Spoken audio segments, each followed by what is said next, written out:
أعوذ بالله من الشيطان الرجيم بسم الله الرحمن الرحيم يا أيها الذين آمنوا اتقوا الله حق تقاته ولا تموتن إلا وأنتم مسلمون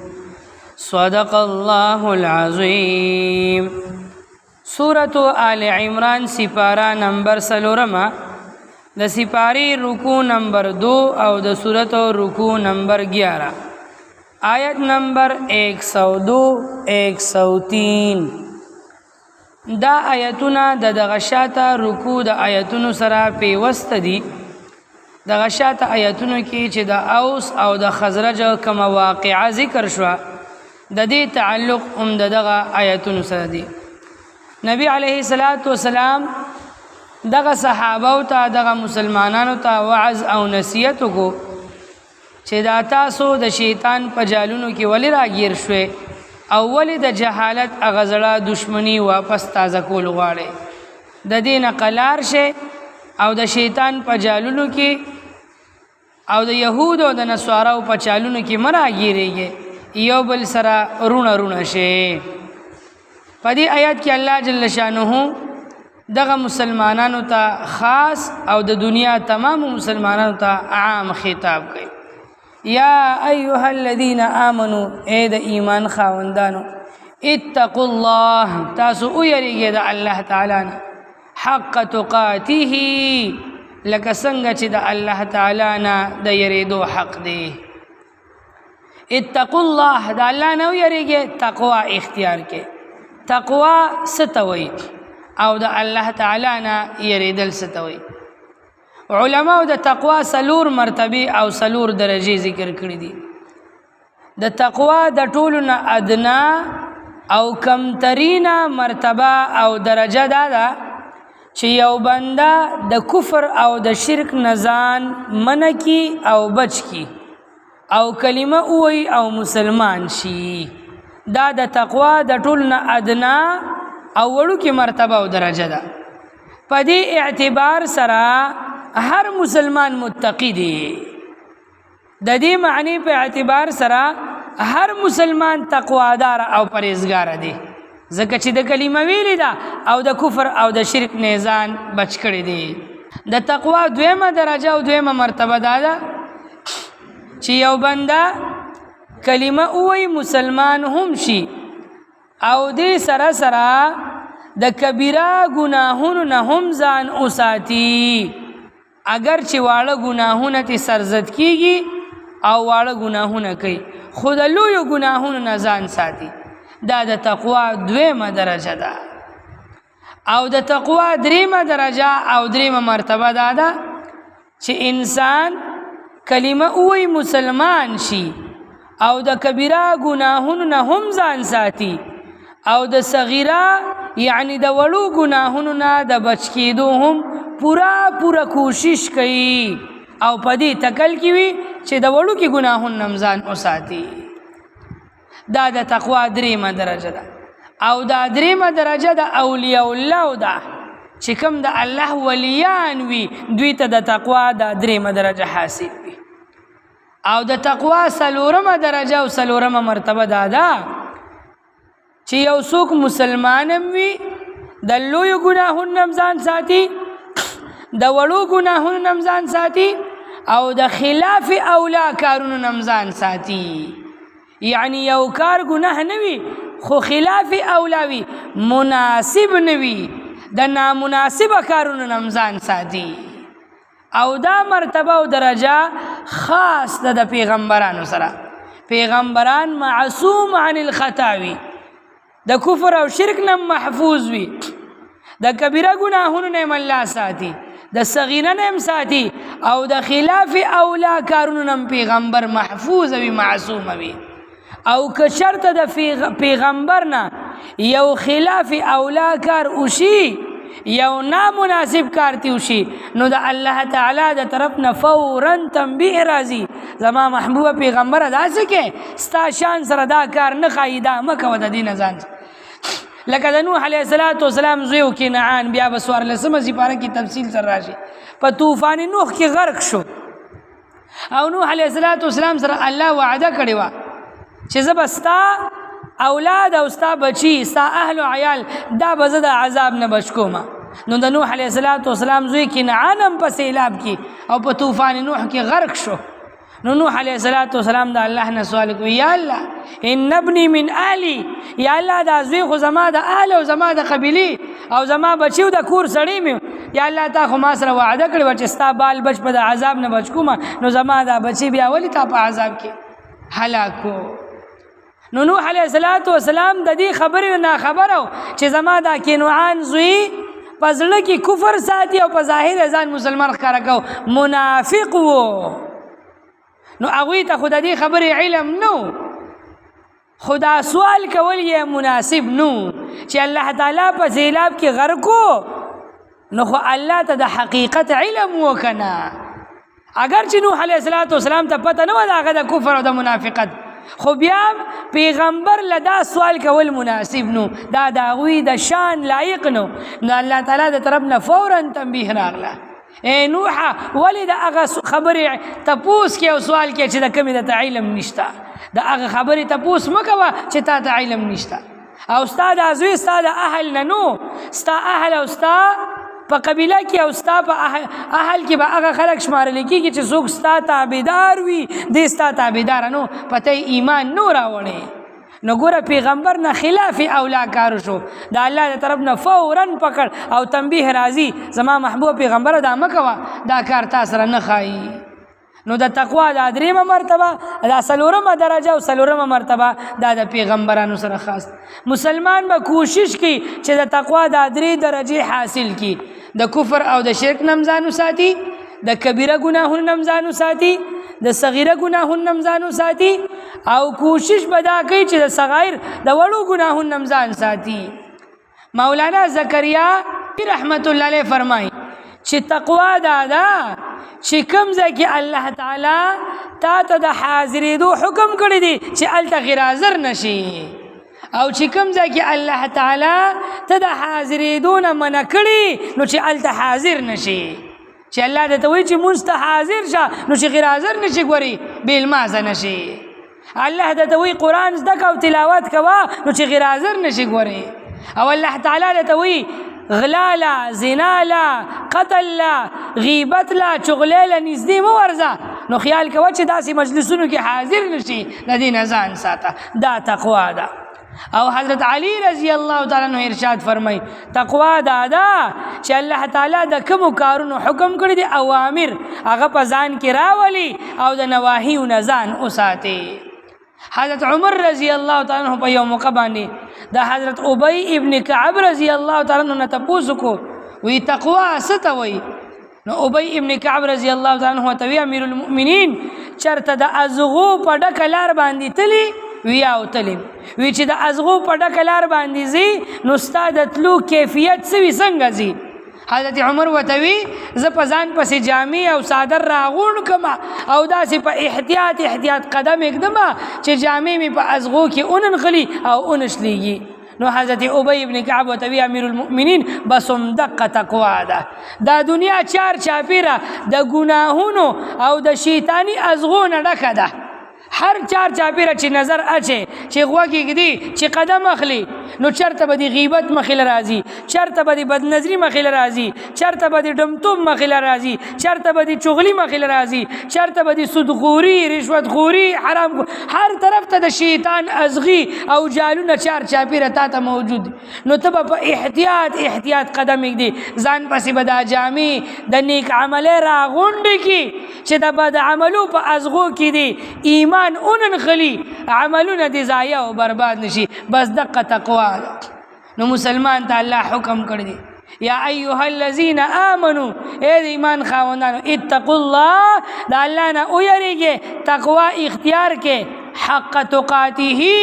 لکه څنګه چې د الله نه د یریدو حق دی. د حق تقاته لفظ کې اشاره ده د تقوا دی دریمې درجې ته چې هر مسلمان دی ولی الله جوړ شي او د الله ولی او دوست دی جوړ شي. مسلمان به یو دی به د الله ولی نه وي، دا خو کیدی نشي. مسلمان به یو دی به د الله دوست نه وي، مسلمان بی او دی با دا اللہ پا حکم عمل نکی مسلمان بی او دی با اللہ دا یوزے نمانی کی او دی با منی کی گی نا بیا با ملتا ورزی دا دا مسلمان شان ندی دا دا مسلمان دا اسلام سر نخائی چې هغه سره د اسلام سره د ایمان او سره د مسلمانې دا غلط غلط پسې ګرځي نه مسلمان به داسې نه کوي سیبه نه مسلمانانو دا شان حق تقاته څنګه چې د الله نه یریدو حق دی اقسی او یریګه د تقوا دی درې درجې ته ځان ورسوه ولی الله د زمانی جوړ شه نو بس تبم کامیابی معاشره بم کامیابی د دنیا او د آخرت کامیابی به حاصل شي ولا تموتن الا وانتم مسلمون الله وی داسې مړه شئ چې په اسلام کې د مرګ راشي داسې ممره چې تاسو مسلمانان نه یې مړه شئ نو مسلمان به همیشه د اسلام مطابق زندگی تیری د خپل ژوند د اسلام په خپل طریقو باندې تیر کا د الله په خپل احکاماتو باندې تیر کا د پیغمبر په خپل طریقو باندې تیر کا نو مرګ خناسا پر ازي د مرګ چاته څه پته ده نو چې مسلمانی او خپل ژوند تیرې نو مرګ بدل خپل راشي او چې پجبه مسلمانی او نور د زمانی بدعمله سیبه صرف پجبه مسلمانی او بل کړه د باندې نه خيږي ناسي مسلمانی نو مرګ بدل بیا په دغه بدعمله کې راځي نو چې نشو تماشو پسې ګرځي نو د مرګ خو ګارانټي نشته په نشو تماشو کې بدل راشي چې په ډمتو پسې ګرځي په هغه کې بدل مرګ راشي او چې د الله په نور نه فرمانو پسې ګرځي په هغه کې بدل مرګ راشي د مرګ بنده ته پته نه لګيږي سیبا او مرګ د بنده په اختیار کې نه دی خدا ژوند خو دې په اختیار کې دی کنه دا ژوند خو الله تعالی راکړی دی او دې کې د اختیار درکړی دی او د کامیابی او د ناکامی لارې ته خودلی ده نو جب تک سانس ہے تب تک چانس ہے چې تر څو در کې ساشته تر هغې پورې در سره چانس دی زر تر زره مسلمانه بد عملي پرې د توبه وباسه والله طرف ته راشه واعتصموا بحبل الله جميعا د الله تعالی پر سه باندې منګولي ولګوي جميعا ټول پټولا ولا تفرقوا او ډلې ډلې مکیږي جدا جدا کیږي مده یو بل نه د الله پر سه باندې منګولي کله کې ولګي د الله د رسې نه مراد د الله احکامات دي او د الله قران دي د الله تعالی د قران مضبوطیا سره اونې سه مسلمان به انفرادي هم ځان د اسلام تابعدار جوړي او اجتماعي هم ځان به مسلمان د اسلام تابعدار جوړي نو انفرادي خو د مسلمانانو د علماء او د مليانو د وخت دی وګون راو رسیدل سیبه پستړې شول درته په وعظونو باندې خدا اجتماعي به مسلمانان څنګه سمېږي دا د حکومت کار دی دا په کورسو چې برکم ناس خلق دي کنه د کار دی چې ته د ټوپک په زور باندې پولیو د مسلمان کور کور ته بچی ته رسول شي نو دا فرض مونږ به نشي کولی دا حرام خوري به نشي بند کولی دا د شرابو اړې به نشي بندولی چې په آنلاین اډر ورکا او د شرابو بوتلې به ته تورې ګوتې کور ته راورسېږي کور ته نو دا د کم ځای راځي دا کارخانې د چا په اختیار کې دي د سرکار په اختیار کې نه دي دا د اپیمو د چرسو او د پوډرو او د آیسو دا بازارونه چې ګرم دي د زناکارې دا په پیښور کې اقبال پلازا د چا په نگرانی کې چلیږي دا په لاهور کې هیره منډه د چا په نگرانی کې چلی خو سرکار واپس شاته ولاړ دی کنه نو اجتماعي گناهونه به امت پرېږدي نو بیا به مسلمان کامیابیږي صرف په انفرادي باندې نه کېږي چې ته ما ته وایې چې استاد جي بس لږ وعظ وکړه که نه لږ نصیحت وکړه لږ حقه خبره وکړه نو چې حقه خبر را باندې کې نو بیا خو ستا د ګریوان ته هم دردانګم بیا خو تا نه هم نه برداشت کېږي بیا خو د مفتی سردار علي هلته په اکسیډنټ باندې اکسیډنټ دی ولې بانه کو د تورو خاورو د لاندې دی کو او څومره علما دي زما شهیدان نو ما ته حق خبره سي صرف چاته کوم دی عوامو ته کوم دی غریبانو ته کوم تا دې ولې کوم چې را په کورسې باندې ناشتي ستا دې ګریوان ته ولې لاس نه راچوم چې ته سرمایه کاری ته اختیارمندي او تا د الله تعالی قوت او طاقت او اختیار درکړي دي اول خو ته سم چتر سړی بچی شه نو دا نور بیا خو په خپل هم سم شي نو دی آیت کې الله تعالی دا خبره کوي چې واعتصموا بحبل الله جميعا دا الله رسه او قران ټول اجتماعي توګه باندې په مضبوطیا سره ونیسه نو مسلمان ما انفرادي ځان سمي خو اجتماعي هم ځان سمي ګوره ښه ټول امت او ټول ملک او ټول وطن او ټول مسلمانان دوی به اجتماعي پنی غلار روانيږي نو بیا مسلمان د بربادۍ نه بچ کیږي او کامیابی طرف ته ځي واذکروا نعمت الله او د الله تعالی نعمت یاد کړئ علیکم چې پتا سو شوی دي اذ کنتم اعداء پکم وخت چې تاسو دشمنان فالف بین قلوبکم فاصبحتم بنعمته اخوانا الله تاسو په زړونو کې محبت درواچو او د الله دغه محبت په سبب باندې تاسو ټول رونه شوي دا د اوس او د خزرج دغه جګړې والا مسلمانانو صحابو ته الله تعالی آیتونه راولېږل چې تاسو خو د جهنم د اور د یو کندې په غاړه ولاړ وئ کفر او شرک یې اخته وی که نه نو که مرګ راغلی و ډایرکټ جهنم و الله در باندې زړونو کې درته محبت واچو ایمان یې در نصیب کو او رونه یې کړی نو اوس د یهودو په چالونو کې مه راګیرږې او واپس د جهالت هغه دشمني مه شروع کوې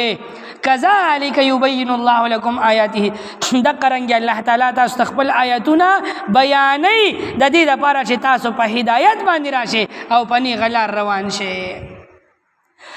یا ایها الذین آمنوا اے د ایمان خاوندانو اتقوا الله تاسو یریږئ د الله تعالی نه حق تقاته لکه څنګه چې د الله نه د یریدو حق دی ولا تموتن او هیڅ چرې ممرئ تاسو الا مگر وانتم مسلمون په داسې حال کې چې تاسو مسلمانان یې واعتصموا او منګولې کلکې کې منګولې ولګوي بحبل الله پر سید الله تعالی باندې جميعا ټول پټولا تداسم ویل شي واعتصموا بحبل الله جميعا او په مضبوطیا سره اونیسه رسید الله تعالی یعنی قران پاک جميعا ټول پټولا ولا تفرقوا او ډلې مکیږي بیل مکیږي واذکروا نعمت الله علیکم او یاد کې د الله تعالی هغه نعمت چې پتا سو باندې کړی دي اذ کنتم اعداء یاد کې هغه وخت په کوم وخت کې چې تاسو دشمنان د یو بل سره دشمنی و فالف بین قلوبکم نو بس الله محبت درواچو پزړونو د تاسو کې فاصبحتم بنعمته اخوانا نو بس شوي تاسو په سبب د نعمت د الله تعالی باندې رونه پس شوي تاسو د الله تعالی دغه نعمت په وجه باندې رونه وکنتم علی شفا حفرة من النار او تاسو د جهنم د اور د یو کندې په غاړه باندې شفا د جهنم د اور د کندې غاړې ته وي شفا د اور د کندې یو غاړه او یو لفظ دی شفا وي روغ صحت ته نو زمون بعض ناپوهه مسلمانان چې د بیمار پرسه لاړ شي که نه نو یو دوا به ورته کو خدای دې درته شفا درکړي شفا نو شفا خو د جهنم کنده ده ته ورته د دوزخ کنده ورته ورکې نو چې مسلمان ته بیمار ته دعا کوې که نه نو د ځان نه به عربي نه جوړی ښه اول خو د عربي ټکي زده که شفا مو چې خدای دې شفا درکړي د دوزخ کنده وله ورکې داسې مو وایه داسې الله تعالی دې درته شفا درکړي د شین په دې زیر سره وایه او که نه شي ویلې نو څه ضرورت راته دا ناپوهه یا د ځان نه زوړ انګریز جوړ کړي نو انګلیش وایي نو خوله ته کږه کېږي یا ځان نه عربي دان جوړ کړي نو هغه سم ټکي روان کیسې به نو یو استاد یو د جومات استاد یو نو هغه ناجوړه شو نو مقتدیان ورلا عیادت لراغل بیمار پرسیله نو وی استاد دوا برته کو نور کله به استاد ته چې تراته دوا کا اوس وی استاد مونږ برته دوا کو نو مقتدیان الله سجد کوي خدایا زمونږ دی استاد ته شفا ورکي شفا نو استاد یو پس لاسونه چت کوي خدایا زما د مقتدیانو دی جبې ته مګوره دی زړه ته وګوره د زړه کې ګور شفا غواړي خدایا پرشتیا د دوی د جبې د خبره قبول نه کی زړه ته وګوره نو کله مسلمان درته داسې دعا وکړو خدای ته سوال کوي یا الله زړه ته وګوره جبې ته وګوره نو مسلمان ته چې دعا کوي نو شفا به وي شفا بنوي وکنتم علی شفا حفرة من النار او تاسو د جهنم یعنی د اور د کندې په غاړه باندې فانقذکم منها نو بس الله تاسو بچ کړی دغه کندې نه कज़ालिका दक़रंगी युबय्यिनुल्लाहु बयानी अल्लाह ताला लकुम तासुता आयातिही खपल आयतुना लअल्लकुम तहतदून द पारा ददी चिता सुप हिदायत बांधी रवान छे द पारा ददी चिता सुप हिदायत बांधी छे और हिदायत बिया उमुमे सुबहान रब्बिक रब्बिल इज़्ज़ति अम्मा यसिफून व सलामुन अलल मुरसलीन वल्हम्दुलिल्लाहि रब्बिल आलमीन बिरहमतिका या अरहमर राहिमीन।